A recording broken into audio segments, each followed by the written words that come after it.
thank you so much for joining us at the Project Censored radio show. This segment is a bit different than the typical interview setup. Today, we're going to be talking about what I've named queer journeys, not least of all the bi and or pansexual journey is one of the ones that is often censored and shown as confused, reckless, slutty, etc. And since this is Project Censored, in the interest of bringing forward the lived experiences that are not in the Lockheed Martin funded pride parades and news coverage, I'm very glad to be joined once again on the show by my dear friend and partner in biness, Jen Deerinwater, who is a bisexual, two-spirit, multiply disabled citizen of the Cherokee Nation of Oklahoma, and an award-winning journalist and organizer who covers the myriad of issues her communities face with an intersectional lens. Jen is the founding executive director of Crushing Colonialism and a 2019 New Economies Reporting Project and 2020 Disabilities Futures Fellow. Jen is a regular contributor to Truth Out, and her work has been featured in a wide range of publications as well as anthologies. Jen has been interviewed for numerous outlets and her work on her work, and The Advocate named Jen a 2019 Champion of Pride. Jen is also a 2022 member of the Susan M. Daniels Disability Mentoring Hall of Fame. And while raised in rural areas of her nation's reservation in Oklahoma and in rural Texas, and a nomad at heart, Jen currently lives on occupied Piscataway land known as Washington, D.C. Jen, thanks so much for joining us. Yeah, thank you for having me here. So again, this is a bit of a different, it's basically like inviting people to have, to creep on a conversation that you and I are having. But I thought about when we were at Baltimore Pride together, and I thought, this is really something that should be discussed because it is very censored, this bi in particular, this bi journey.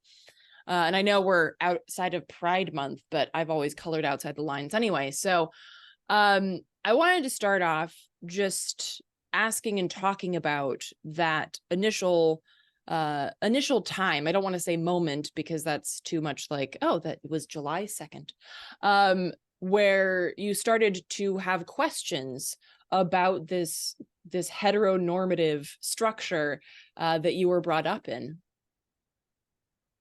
Oh, that's a question. That's a question. I would say when I was a child, honestly, is when I started questioning it. Long before I ever had even the slightest inkling that I could be queer.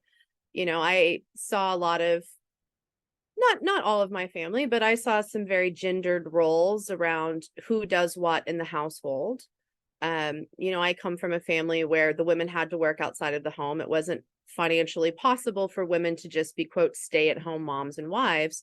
But at the end of the day, when they'd come home, they were still expected to cook and clean and do all the childcare. And so there were a lot of things I saw growing up that I didn't understand. And it didn't make sense to me. I was like, why would I want to take part in this? From what I'm seeing, the women in my family are run ragged, while the men just have one job.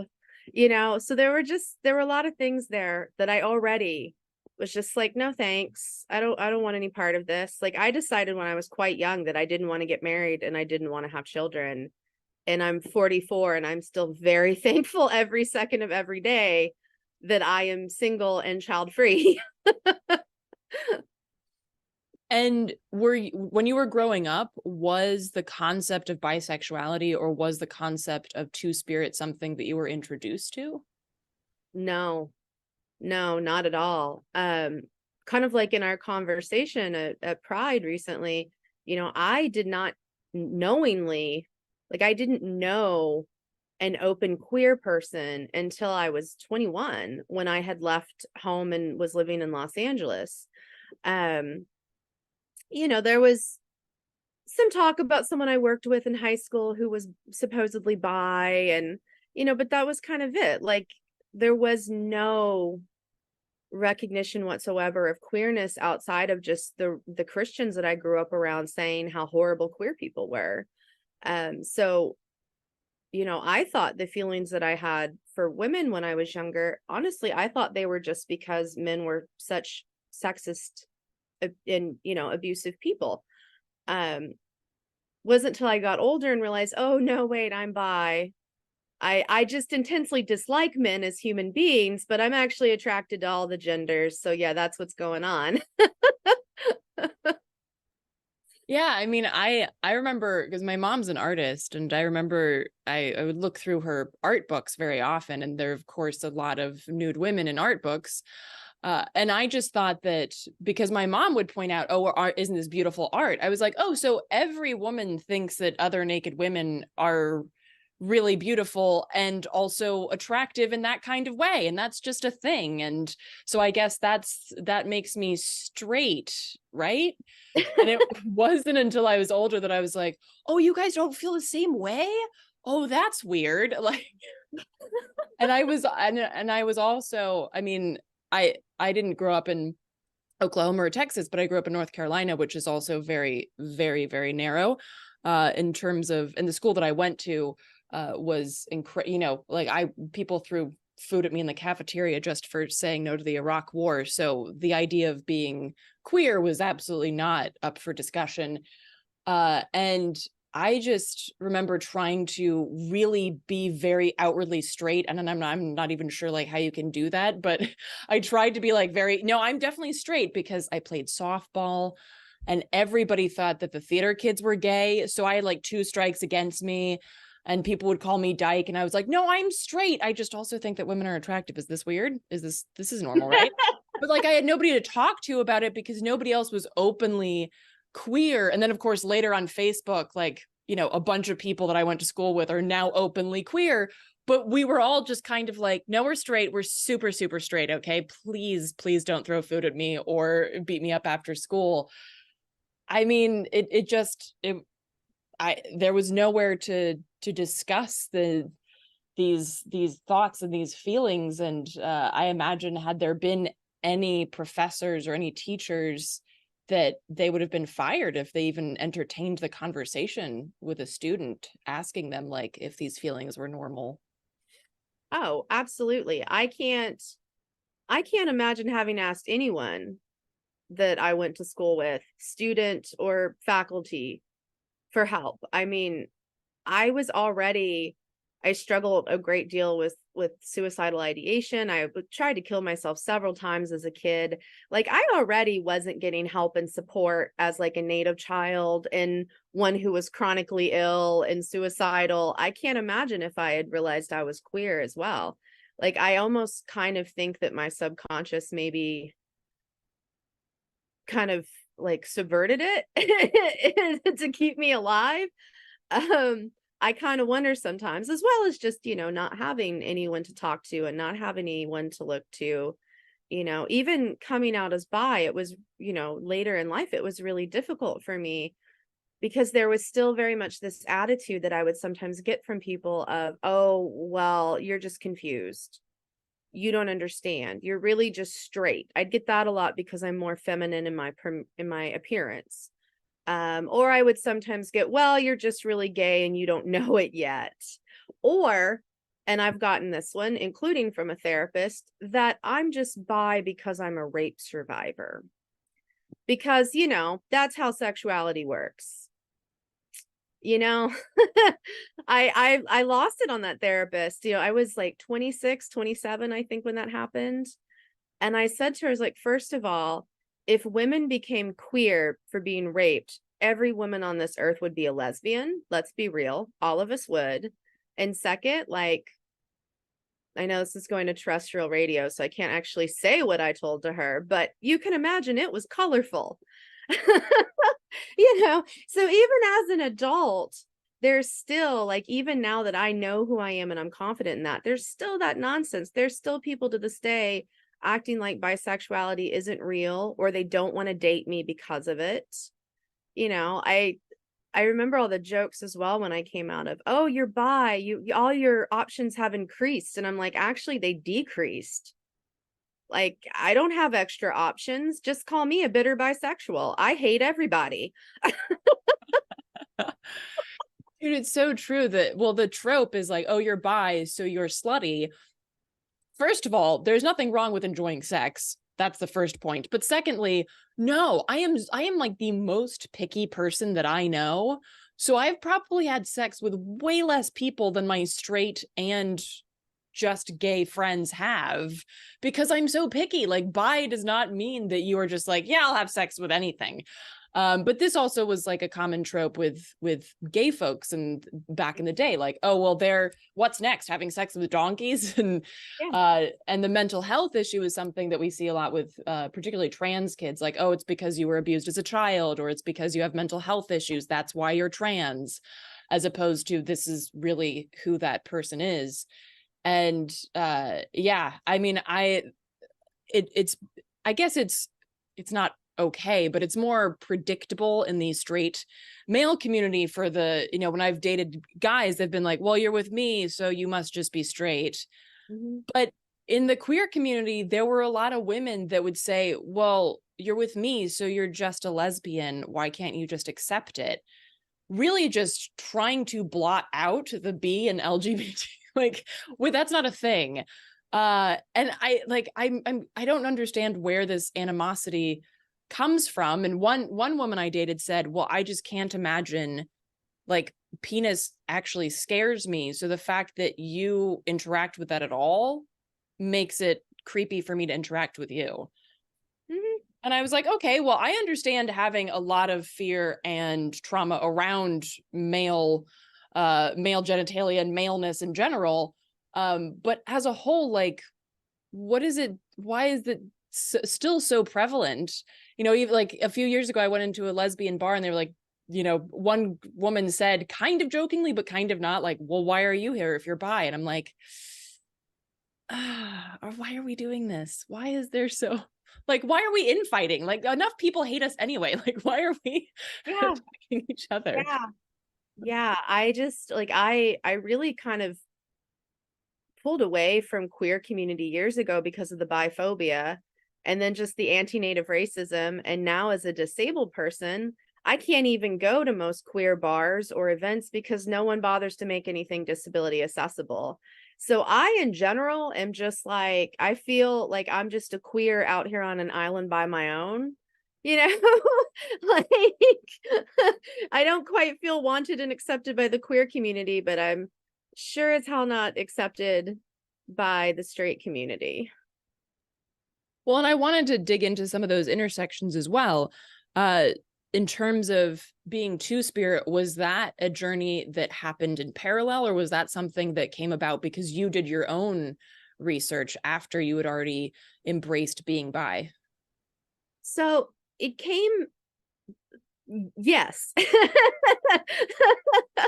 um, so all of the natives that I grew up around were pretty anti-queer. They either said things that were outright anti-queer, or they just made it very well known that queerness was uncomfortable and unacceptable. You had to behave in a certain way, or you weren't a real man, you weren't a real woman. I now recognize that that thought process is not in line with the traditional values of my tribe. It's not in line with many nations, but that is how some of our relatives are now as a result of colonialism. But the first time I heard the word two spirit was when I was in college. I was an undergrad at USC, and I have many thoughts on that school. I will save them. But there was a professor who was a wretched human being, Walter Williams, was later arrested as for pedophilia. Yeah, lovely, lovely human being. And he's still considered to this day one of the lead researchers on two-spirit people. Horribly misogynistic, an abuser, and completely racist, and had no understanding of what two-spirit actually is. So everything I learned about two-spirits originally came from this really atrocious white man, this really awful white man who's done awful things to our communities and have stolen so much from us. And so that all of my concepts of indigeneity queerness up until my 30s, like, that was kind of all I had, was either we hate queer people or it's this one narrow interpretation by this racist, abusive white man. And then I started meeting more openly queer people. It was actually a lot of friends in Canada who were the ones who really started explaining to me, like, what gender looked like amongst different nations, where the term two-spirit came from, how it was applicable to me. And that was really it was a long journey of learning that I was two-spirit and realizing that, versus being bi. That just kind of came to me within a couple of months. It was like, oh, hey, I'm bi, but two-spirit was a longer journey. But that's also because being two-spirit, it's not just like a gender identity. It's a role within tribal community. It's a role within indigenous community. It's not the same as I just check a box. Like, this comes with roles and duties within my people that I am obliged to do. So I did not publicly come out as two-spirit until I was, I don't know, somewhere in my late 30s. I think that also says a lot about traditional communities, indigenous communities versus colonialist communities, because checking a box, it's like, okay, well, I just check a box and I don't have any accountability to any community or any people. I'm just me, my individualist self, and that it's all about me and how I see myself.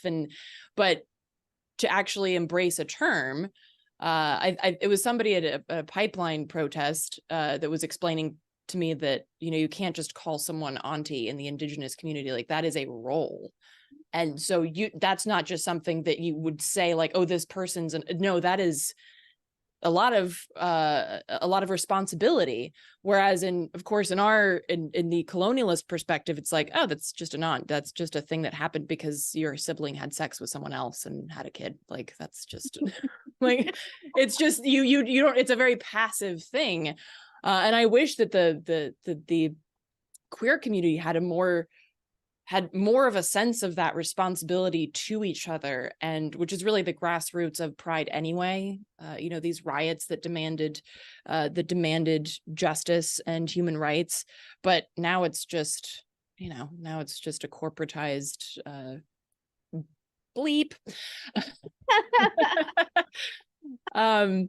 But so I like with regards to those intersections too, I'm curious because in my history, being both Nordic and Jewish, I feel like most of the Nordic has gotten lost, because I do feel at some point in everybody's history there was an embrace of these queer identities, but it's been lost with the colonialism that happened in these nation states as they formed. When Sweden became a nation state. And by that, you have to dictate who belongs and who doesn't belong. And that's you can see that along the indigenous lines, but it also means along like gendered lines. So what was lost? And I know that a lot of people will point to like, oh, well, in Viking mythology, Thor dresses up as a woman and da da da. And it's like, but that wasn't considered a good thing. Viking society was very, very gendered. And that didn't mean that women didn't have power. Women had a lot of power as seers and as people who had power inside the home and on farms and things, but it was very, very gendered. And when it came to government, women were not part of it. And if they were, it was, the exception that proved the rule. So this trying to twist Viking mythology for a leftist perspective can be romantic, but there's absolutely nothing historically to show for that. And I am saddened to think of everything before that, in the hundreds and hundreds of years before, when that part of the world was settled by people.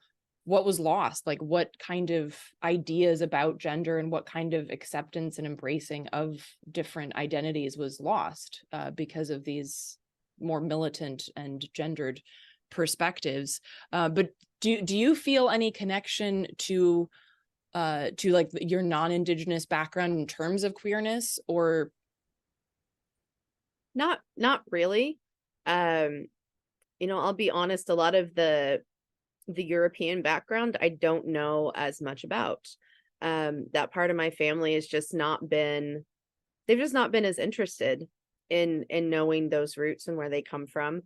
One of these days, if I can ever find some free time, I'm going to do a big family tree and learn about all of my ancestry. But I know there's a lot of German and some Swedish and Dutch in parts of my family. But in terms of queer identity or anything, like I I don't really identify with it a great deal. I look at whiteness and I think about some of the racism I saw within my family as a mixed native kid. Like, and don't really want anything to do with it, to be honest.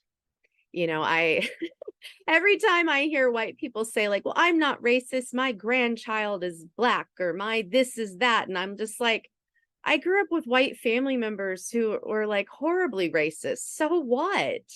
Like, so I don't know. So no, I don't have any connection to like any queerness in that side of my family. But I mean, the white part of my family is pretty anti-queer as well. Like I'm sure they didn't think anything of it when they said things when I was a kid, but there's a reason I disconnected and have not spoken to my family. I think about some of the things they said, including things that were anti-queer. I don't want anything to do with them and all of that. Like, thanks, but no thanks. Yeah, I can totally see that. When I was growing up, my parents were definitely not anti-queer. Both of my parents have queer friends, particularly my mom, because I don't know any artist who doesn't have a bunch of queer friends, because we're very artsy, aren't we?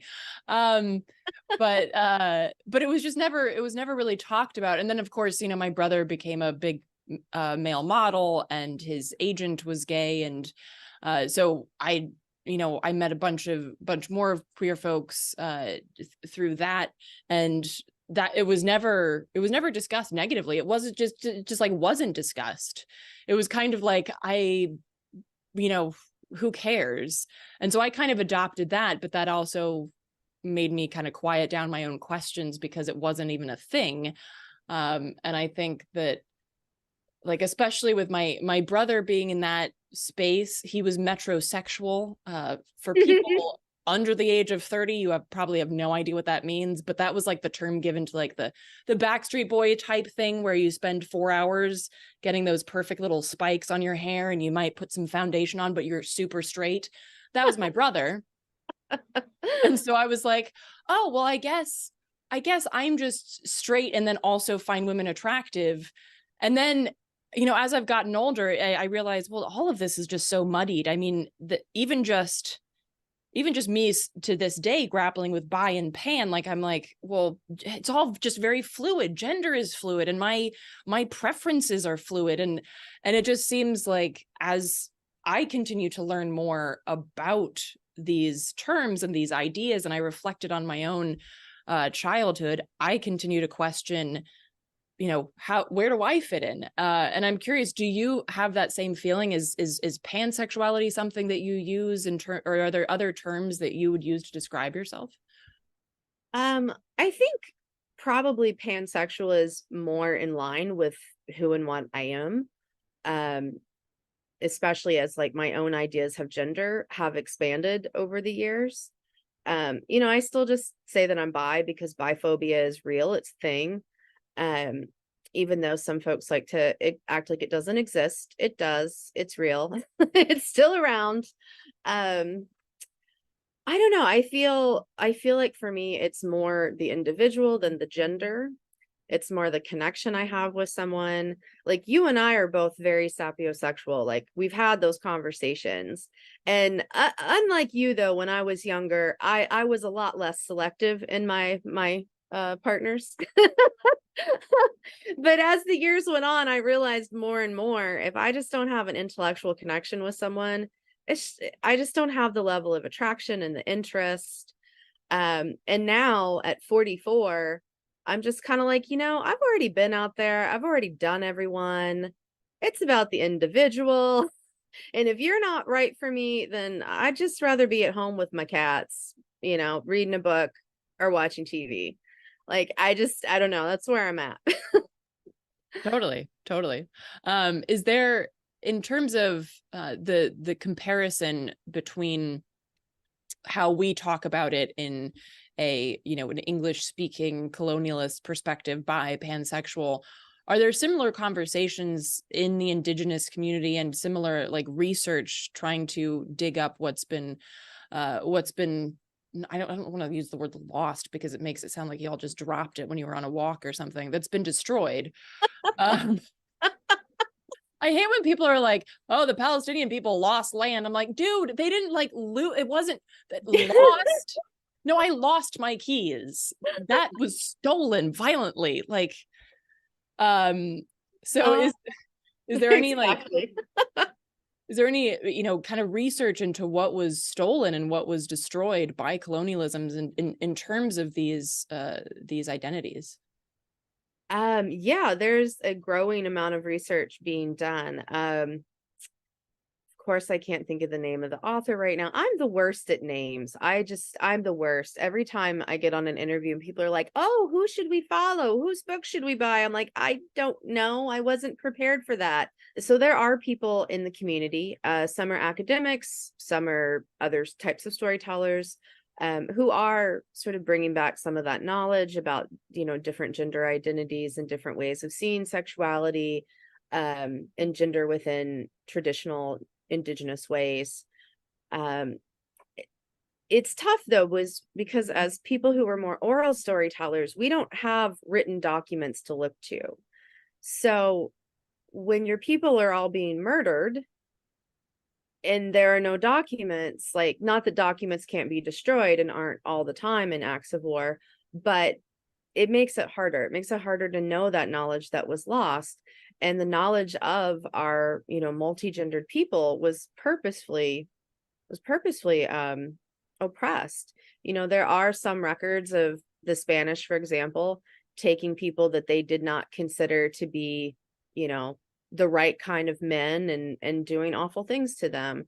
There are records of Bureau of Indian Affairs officers requiring that men and women dress a certain way, on the reservations they were forced onto. So there is some documentation out there about the suppression of our ways, but it is kind of hard. I've done a little bit of research, but a lot of it just comes down to, family history, stories shared amongst communities and elders. And so then it takes the time and the knowledge of finding the right people, and it's pretty resource intensive to do that kind of research. Yeah, I imagine it is. And I was thinking while you were talking about kind of the modern iterations of something that we know existed, like for instance in Judaism, there's like the queer mikveh project. Mikveh is a ritual bath, and it's today very gendered. So like the women and the men are separated and they cannot do mikveh together. But if you don't identify and in that binary, then you are barred from partaking. So there's like the queer mikveh project that that allows folks who identify as anything, as any gender, to partake. There's the Anarcho-Fagala collective, which I love. Fagala is like the Yiddish word for queer. Outlive them in New York City, and a lot of what they're doing is creating a new iteration of what we know as Jews existed, and a lot of times had to exist quietly, which is kind of ridiculous because Jews had to exist so quietly for so long anyway. It's like, could I just at least be myself as a Jew? But this is also part of that emulating the oppressor, which is of course what we see on a grand scale in the creation of Israel as a state. And I also was thinking about Braiding Sweetgrass, which is a phenomenally beautiful book. But in one of the chapters, she talks about how her father used to do a prayer when they were out camping. And I'm paraphrasing here, but she was saying that her father didn't know if this was actually the prayer that his ancestors used, to start the day. But he said that wasn't the point because the earth still understood him, and the earth understood his intent and his intention with that basically new prayer.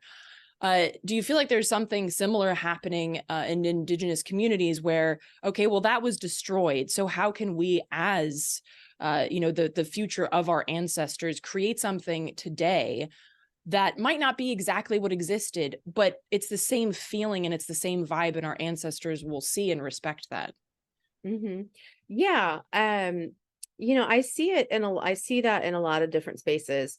The one that just most immediately comes to mind is the Two Spirit camp out at Ocheti Shikoi when the No Dapple camps were up, resisting the Dakota Access Pipeline. There were some people out there who did not welcome the Two Spirits. They didn't want us there. They didn't see us as leaders and warriors. But people like Candy Brings Plenty, for example, just kept at it and said, no, this is our place and we're here and we're going to fight for what's right. And, so you do see that there are spaces in which I see these sorts of things happening. There are some ceremonial spaces where they say, you know what, we're not going to make women go over here, men go over there. We're going to let you go in whichever ceremonial space feels right for you, but it's a lot of it comes down to more community. Are there any large nonprofits or projects or things like that? No, but also let's be real. Like, I think it's only like 0.2% of philanthropic dollars. Like, it's significantly less than even 1% of philanthropic dollars goes to Native causes. And then amongst those, very little of that goes to queer Natives. So we don't have those sorts of like formal structures and things in place a lot of times for a host of reasons. But people are out here doing things. They're trying to decolonize. They're trying to take back things and make it more accessible to people, even very, very slowly, way too slowly, in my opinion. But I am starting to see like the beginning kindling of like recognizing disability access. It's way too slow going, but there are some people up in Toronto who just made a power chair friendly sweat lodge. There are some people in Baltimore who were talking to me about like, how can we rebuild our sweat lodge to make it more accessible? So there are a lot of ways I see in Native community where people are working. They are trying to make it more open to all of our relatives, but we didn't get like this overnight, and we're certainly not going to unlearn over 500 years of colonialism overnight, and especially not when we are so purposefully under-resourced by foundations and governments. Yeah, and I as you pointed out at the beginning, the kind of anti-queer sentiment that you experienced within the Indigenous community, I think that's something that that happens across the board. I know it absolutely happens inside Judaism. I mean, the present on the Passover table, there was the addition several years ago of an orange, which is not part of the traditional table, but it's a joke because I can't remember his name, but who cares, because he's said that the prominence of queer people in Judaism is as likely as having an orange on the Seder plate. And so now we have an orange on our Seder plate as a, as a middle finger to this guy, because obviously there are queer Jews, and you can see it particularly in Jewish mysticism, which I'm more into than the kind of classic Torah teachings. But like the Sefer Yetzirah, for instance, which is Jewish mysticism, talks about wisdom as a feminine entity, but not an embodied femininity. It's a femininity that exists outside of body, that's like a web of existence, a network. And there's a lot of this where it's like genders are not embodied and things are very fluid, just like the waters and the air. And there's a lot of that kind of talk. But of course, I remember at the temple that I grew up with in Charlotte, in North Carolina, my dad was telling me, oh, well, somebody suggested that we bring in the Sefer Yetzirah, and it was completely quashed by the board at the temple because of these kind of teachings and these concepts, I'm sure. And also just this idea that we are divine as connected to the creator and things like that. That's dangerous talk, but yeah, so the quashing of teachings that exist in our own communities is something that I think happens across the board, and is so for me, it's incredibly gut-wrenching to see, because I'm like, Yeah. I mean, you're already so alienated by the oppressor, and then to have your own people be the oppressor, your own family, your own friends, your religious, spiritual community, ceremonial community, whatever you want to call it. Like, it's it's like you've already punched me in the gut, and now you're just, I don't even know how to describe it. It's like you're just stabbing me repeatedly and twisting the knife, and oh, isn't it funny? Like I don't even know like how to explain to people how unloved I often feel, even within my own communities, how forgotten, how thrown away. And that is so painful for me. Like, it's more painful for me when a lesbian or a gay man says something biphobic than a straight person. It's more painful for me when a Native person says something anti-queer or ableist, or the disability community does something that's anti-Native, so on. Like, it's just another way of telling me over and over and over again that my life has no value. Unless, of course, it's for the free labor that I can hand over to movement, and then my life has tons of value, which is a whole other conversation I can have about, so-called liberals and even some of our radical leftists. This idea that we can just check a box and use someone up, and hey, that means we're pro-queer or we're pro this or whatever, when in fact you're actually just extracting labor out of us. You're taking our trauma and our talents and our time and just exploiting it. It's no different than, going to a job at, say, Starbucks or an office building or something. It's still exploitation, Yeah, absolutely. I've oftentimes felt that people talk about, oh, well, a seat at the table. We want to make sure that these people have a seat at the table. And I'm like, but what's happening at the table? Because if the seat at the table is just so you can say, look, Indigenous person, or look, disabled person, or queer like, then screw your table. I'm flipping it over. Like, I don't want your table. Like, what the seat at the table, it's another one of those vapid liberal ideas where it's like, it sounds really nice, but it means nothing if I'm not part of the conversation, if I'm just there as some kind of like, figurehead. Yeah, exactly. Exactly. You're just the window dressing. Yeah. You're the weird cousin that we have to invite to the meal, but no one really wants them there. Right. But we have to get the diversity dollars. So kind of wrapping up here. I mean, I know that there's so much that that needs to be done and needs to be discussed in terms of biphobia and bringing bi experiences to the fore. But what would you say to somebody, or I would hesitate to say your younger self, because I don't know that I want to talk to my younger self, but um we have way too much to discuss, and I don't but like, what would you say to somebody who might be thinking, well, am I bi, or is that a thing? Or because I feel like maybe it's not, and maybe I'm just confused. Like, what do you wish that maybe somebody who had the wisdom that you do now had said to you when you were in your 20s? No. So many things I wish somebody had said to me in my 20s. Uh, you can do better. Yeah. That person's not good enough. Move it along. Um, yeah, bisexuality is real. Don't listen to what anyone else says. It's real. If you think you may be bi, then you might be bi. Don't let people pressure you in to, picking straight or gay, because that just feels like what everybody wants you to do, you know. And I know it's easier said than done to say, oh, be out and be proud, when we live in a world where it's so incredibly dangerous, especially right now with the direction that this trash bag of a country is going. But just know that, one, bisexuals actually make up the majority of the queer community. We are the majority, regardless of what some people might say. We're the bulk, number one.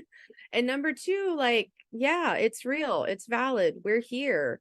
And, all of the stereotypes and that people may say about us, like, it's all just rooted in anti-queerness. It's all rooted in heteronormativity. It's rooted in other forms of isms and oppressions. And just like, don't buy into it. Don't believe the hype. Yeah, absolutely. And I would definitely say that, because this is again something that I heard a lot. regardless of whether you have a partner or regardless of the gender of your current partner, you are still bi. Yes. It is not a switch. I am currently living with a man and I have a child with that man. I'm still bi.